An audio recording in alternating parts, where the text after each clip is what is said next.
Gwobr Cynorthwyydd. Y tri uchaf yn y categori yma yw Eci Tobin o Cylch Meithrin Llangollen, Gwenllian Parry o Cylch Meithrin Pont Llanfraith, Mary Short o Cylch Meithrin Pen Parc. A'r enillydd yw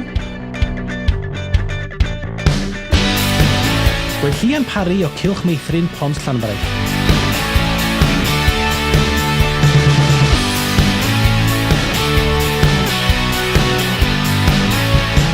Peth gorau gweithio'n Cylch Meithrin a swyddi, jyst bod gyda plant, jyst yn chwarae gyda plant yn y beth dwi'n hoffi amdano swyddi, yw dwi gallu eistedd lawr, dwi gallu darllen gyda plant, dwi gallu gwneud gemau math gyda plant a jyst chwarae gyda nhw.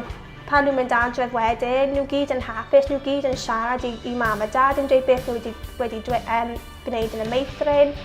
So wnaeth Jody, Nia a Laura, wnaeth nhw roi cyfle i fi gweithio yn Cylch Meithrin Pont Llanfraith ar ôl nes i gorffen lefel 3.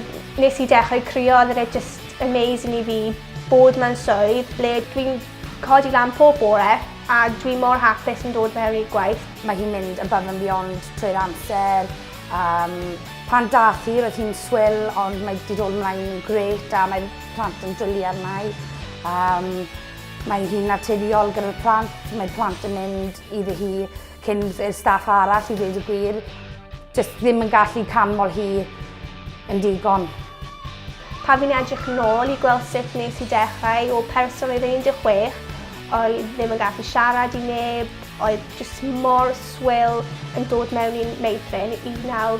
Fi'n mor proud o hunain fi bod dwi gallu wneud e a cael tîm o gwmpas fi sy'n jyst wedi bod fan o'r dechrau yn wneud i fi gweithio yn llawer mwy gwell.